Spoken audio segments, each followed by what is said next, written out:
नमस्कार साथियों, आज के अंक में आपका स्वागत है। मैं दिलबाग सिंह धनखड़। अभी काफ़ी दिनों से आप एक चर्चा देख रहे होंगे कि दिल्ली में जो हमारे बुज़ुर्ग हैं उनको पेंशन एक जो मिलती है दिल्ली सरकार की तरफ से, स्टेट गवर्नमेंट की तरफ से, वृद्धा पेंशन, वो काफ़ी दिनों से लोगों को नहीं मिल पा रही थी। वो क्यों नहीं मिल पा रही थी, उसके कई कारण अब सामने निकल कर आ रहे हैं कि जो आम आदमी पार्टी जो दिल्ली में सरकार जिसकी है, उसने बिल्कुल पेंशन की उस पर कोई ध्यान ही नहीं दिया। बुजुर्गों को पेंशन देनी है, इसके लिए उन्होंने कोई भी किसी प्रकार की प्रक्रिया चालू नहीं की और लास्ट में आकर के वो बीजेपी पर ही एक आरोप लगा रहे हैं कि उनके हिस्से की उन्होंने पेंशन जारी नहीं की। अब इस तरह से बता दें आपको कि 2200 रुपये बुजुर्गों को जो एक वृद्धा पेंशन मिलती है, उसमें से आतिशी के बयान के अनुसार 300 रुपये जो है बीजेपी सरकार यानी कि सेंट्रल गवर्नमेंट देती है और बाकी 1900 रुपये दिल्ली सरकार यानी कि आम आदमी पार्टी मिला कर देती है। लेकिन आप ये समझ लीजिए, पिछले अप्रैल से ये पेंशन काफ़ी लोगों को, करीब करीब 1 लाख लोगों को ये पेंशन नहीं मिल पा रही थी। दिल्ली में जो बुज़ुर्ग हैं, जो बिल्कुल उनका कोई दूसरा कोई सहारा नहीं है, उनका कोई आसरा नहीं है, कुछ काफ़ी गरीब लोगों को ये पेंशन जो मिलती है, बहुत अच्छी स्कीम चलाई है बुज़ुर्गों के लिए। उनके मान सम्मान को ध्यान में रखते हुए सरकार उनको हर महीने कुछ थोड़ा बहुत जो सहयोग करती है, उससे उनका जीवन यापन थोड़ा सा एक आसानी से और सम्मानपूर्वक हो जाता है। स्कीम बहुत अच्छी है, लेकिन राजनीति के कारण ये स्कीम बिल्कुल धरातल में चली गई है। इस पर कोई भी नेता या कोई भी पार्टी इस पर बिल्कुल भी चिंता करती हुई या जो पेंशन की चिंता किसी को नहीं दिखाई दे रही है। अब इसमें एक चीज़ और देखने को आ रही है कि काफ़ी जो करीब करीब 2018 के बाद से काफ़ी जो हमारे बुज़ुर्ग हैं, जो हमारे बुज़ुर्ग महिलाएं हैं, बुज़ुर्ग पुरुष हैं, उनको 2018 के बाद से कोई भी नई पेंशन नहीं बनी है। अब बताइए, इसमें टोटल जो बीजेपी जो आम आदमी पार्टी है, इसका पूरा फेलियर है, क्योंकि दिल्ली में सरकार इनकी है। मैंने कई बार लोग विधायक के ऑफिस में फार्म भर के आते हैं, फॉर्म जमा करके आते हैं, बेचारे बुज़ुर्ग आदमी होते हैं, कई तरह के उनमें डॉक्यूमेंट उनसे मांगे जाते हैं, आधार कार्ड, बैंक की फ़ोटोकॉपी। उनको बेचारे को कई बार फार्म भरना भी नहीं आता है, कई बार उनके साथ कोई जाने आने के लिए भी नहीं होता है, लेकिन फिर भी वो बुज़ुर्ग आदमी, बुज़ुर्ग महिला किसी भी तरह से अपना दुख सुख पा के पैसा ऑटो खर्च करके विधायक के ऑफिस के चक्कर काट कर अपना फॉर्म जमा कराती हैं। लेकिन 2018 से 2024 यानी कि करीब 6 साल इन लोगों को, बुज़ुर्गों को चक्कर काटते हो गए विधायकों के कार्यालय के, लेकिन अभी तक कोई नई पेंशन नहीं बनी है। आप अंदाज़ा लगा सकते हैं कि 6 साल में कितने हमारे बुज़ुर्ग हैं जो इस पेंशन के हकदार होते, उनको ये पेंशन मिलता और वो अपना सम्मान पूर्वक की ज़िंदगी जीते। और कितने ही बुज़ुर्ग हमारे इसी आस में शायद स्वर्ग भी सधार गए होंगे कि उनको पेंशन मिलेगी, लेकिन उनको पेंशन मिली नहीं। तो इस तरह से आप देखेंगे कि गरीब लोगों के लिए जो सरकार ने एक जो बड़ी अच्छी स्कीम जो चल रही थी समाज कल्याण मंत्रालय के द्वारा, ये हमारी दिल्ली सरकार ने बिल्कुल इसको बर्बाद कर दिया। अब बताइए, गरीब लोगों के साथ भी क्या राजनीति, जो बेचारे 2-2,500 के लिए सरकार पर आश्रित हैं, बुज़ुर्ग हैं, महिला हैं, वृद्ध हैं, आदमी हैं, पुरुष हैं, वो बेचारे अब 2-2,500 के लिए भी सरकार उनको ऐसा करना चाहती है, यानी कि उनके प्रचार के बिना अपना कुछ भी सरकार उनको देना नहीं चाहती है। अब अगर उनकी पेंशन हर महीने चुपचाप उनके जैसे आती रहती है, सिस्टमेटिकली आती रहे, तो सरकार को क्या दिक्कत है। लेकिन नहीं, इसका पूरा ढिंढोरा पीटा जाएगा, इसका पूरा एक दिखावा किया जाएगा, मीडिया में, टीवी में, पेपर्स में, सब जगह इसको इतना प्रचार किया जाएगा जितने कि लोगों को पेमेंट नहीं देंगे, ये जितना लोगों को पेंशन नहीं बांटेंगे, उससे ज़्यादा ये प्रचार में पैसा खर्च कर देंगे।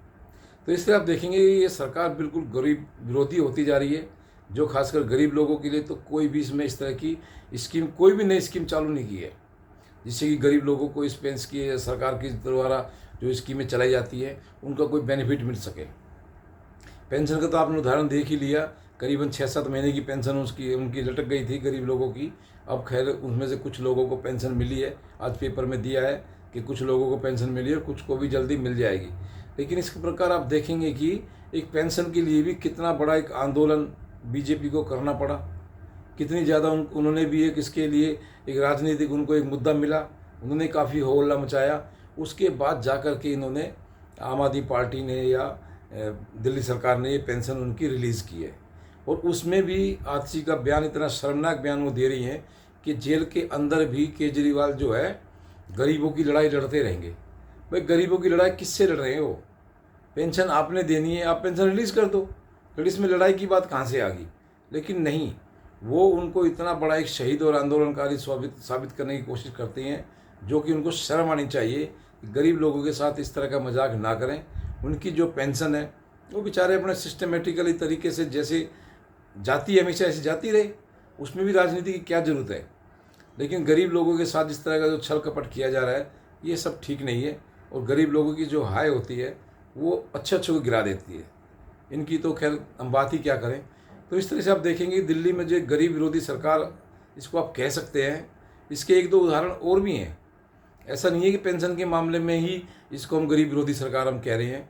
अभी आप देखेंगे कि राशन कार्ड भी जो हमारे गरीब लोगों के लिए बनते हैं, खासकर अनथराइज कॉलोनी में और ग्रामीण एरियो में और झुग्गी झोपड़ियों में, ये कई साल से कोई भी राशन कार्ड नहीं बना है नया। अब कई सालों से कोई भी राशन कार्ड नया नहीं बना है। अब आप समझ सकते हैं इससे कितने गरीब लोग राशन से, जो फ्री का राशन एक सरकार देती है, उससे वंचित रह गए। अब वो राशन कार्ड क्यों नहीं बने? वो इसलिए नहीं बने क्योंकि जो ये राशन बढ़ता है ये सेंट्रल गवर्नमेंट की तरफ से बढ़ता है।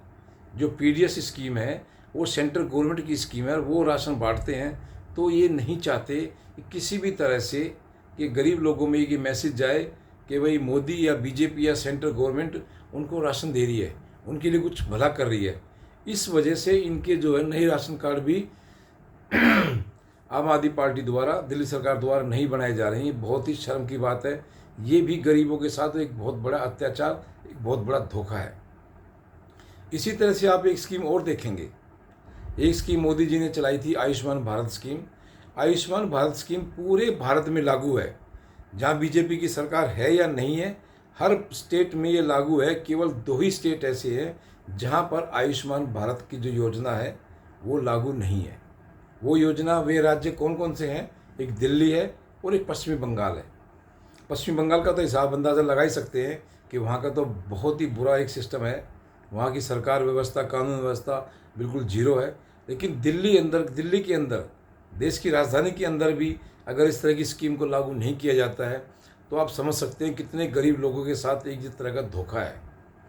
अब आप समझ लीजिए, आयुष्मान भारत की जो एक योजना है उसके अंदर 5 लाख रुपए तक का कोई भी गरीब आदमी किसी भी प्राइवेट हॉस्पिटल में अपना इलाज करा सकता है।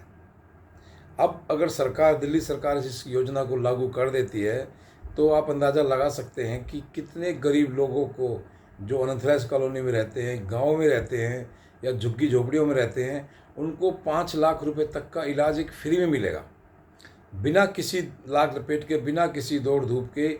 उनको बड़े अच्छे हॉस्पिटल में, जो बिल्कुल 5 स्टार होटल इनको कह सकते हैं हम, बिल्कुल 5 स्टार हॉस्पिटल में उनको 5 लाख रुपए तक का इलाज कराने को मिलेगा। तो अगर ये स्कीम दिल्ली में लागू हो जाए तो कितने ही गरीब लोगों को इस स्कीम का फ़ायदा मिलेगा। और साथ ही हमारे जो सरकारी जो हॉस्पिटल्स हैं, जैसे एम्स हैं, सफदरजंग है, या और भी काफ़ी हमारे हॉस्पिटल्स हैं, उन पर भी एक जो काम का प्रेशर जो होता है, दबाव होता है, मरीजों का जो दबाव होता है वो भी काफ़ी घटेगा, काफ़ी उन पर दबाव कम होगा। तो बाकी जो इलाज कराने जो लोग जा रहे हैं उनको भी इलाज बड़ी आसानी से मिल जाएगा। लेकिन दिल्ली सरकार ये आयुष्मान स्कीम को भी लागू ना करके दिल्ली के जो गरीब लोग हैं उनके साथ एक बहुत बड़ा धोखा है। अगर उनको ये स्कीम मिल जाए तो 5 लाख रुपए तक का वो अपना इलाज किसी भी हॉस्पिटल में बड़े आराम से करा सकते हैं। लेकिन सरकार केवल एक राजनीति द्वेष के कारण, आपस में जो राजनीति खींचतान के कारण दिल्ली के जो गरीब लोगों के साथ एक बहुत बड़ा धोखा कर रही है। इनको ऐसा धोखा नहीं करना चाहिए। और जो भी गरीबों की जो स्कीम है उनको लागू करना चाहिए। अगर आपस में किसी पार्टी के साथ आपका कोई क्लेश द्वेष है तो उसको ऐसा ना करें कि उसकी वजह से गरीब आदमी पिसे। अब आप अंदाज़ा लगा सकते हैं कि 5-6 महीने से लोगों को जो पेंशन नहीं मिल रही थी उसमें कौन पिस रहा था? गरीब आदमी। सरकारों पे तो कोई फ़र्क नहीं पड़ रहा था। इसी तरह जो नए राशन कार्ड नहीं बन रहे हैं उसमें कौन पिस रहा है? गरीब आदमी। इस पर सरकारों पर भी कोई फ़र्क नहीं पड़ रहा, ना उसको आम आदमी फ़र्क पड़ रहा है, ना उसको बीजेपी फ़र्क पड़ रहा है। कोई स्कीम लागू होगी तो गरीब आदमी को फ़ायदा मिल जाएगा। अब स्कीम लागू कौन करेंगे? स्कीम लागू हमारे मुख्यमंत्री करेंगे, मुख्यमंत्री अलग स्कीम लागू कर नहीं रहे हैं, तो गरीबों को इसका फ़ायदा कैसे मिलेगा। अब ऐसे ही आयुष्मान स्कीम देख लीजिए। आयुष्मान भारत स्कीम अगर बीजेपी के द्वारा जो चलाई गई स्कीम है सेंट्रल गवर्नमेंट की, अगर इसको अरविंद केजरीवाल दिल्ली में लागू कर देते हैं तो इससे इन पर कोई भी किसी तरह का अतिरिक्त भार नहीं पड़ेगा। लेकिन गरीबों को कितनी एक सुविधा मिलेगी इसका आप अंदाज़ा नहीं लगा सकते। लेकिन आम आदमी पार्टी को इस पर कोई फर्क नहीं पड़ रहा है, बीजेपी को भी इसमें कोई फर्क नहीं पड़ रहा है, क्योंकि उन्होंने तो स्कीम लागू कर दी। कई बार राजनीति होती है, अगर भाई आम आदमी पार्टी जो दिल्ली सरकार है वो इसको लागू नहीं कर रही है। तो इस तरह से आप देखेंगे कि जो 3-4 स्कीमें मैंने आपको बताई हैं, ये स्कीम अगर दिल्ली में टाइम टू टाइम लागू हो जाए तो हमारे दिल्ली के काफ़ी गरीब लोगों को इसका बेनिफिट मिल सकता है। बहुत से जो गरीब आदमी हैं जिनको राशन कार्ड मिल जाए, आयुष्मान भारत की स्कीम का फ़ायदा मिल जाए, ये पेंशन जो नए पेंशन जो नहीं बन रहे हैं उनका फ़ायदा मिल जाए, तो गरीब लोगों के लिए इस तरह की जो कल्याणकारी जो सुविधाएं होती हैं वो बहुत ज़रूरी होती हैं। काफ़ी बुज़ुर्गों के लिए तो ये बिल्कुल एक वरदान की तरह होती है कि उनको हर महीने किसी के सामने हाथ ना फैलाना पड़े, और उनको इस स्कीम का ज़रिए, सरकार के ज़रिए जो स्कीम चलाई जाती हैं, योजनाएँ चलाई जाती हैं, इनसे उनको कुछ राशि का एक सहयोग मिल जाए तो उनकी ज़िंदगी और जीवन बड़ा एक आराम से और सम्मानपूर्वक बीत सकता है। तो आज के अंक में इतना ही। आप इस वीडियो पर बने रहें, वीडियो को लाइक से सब्सक्राइब करें। आपका बहुत बहुत धन्यवाद।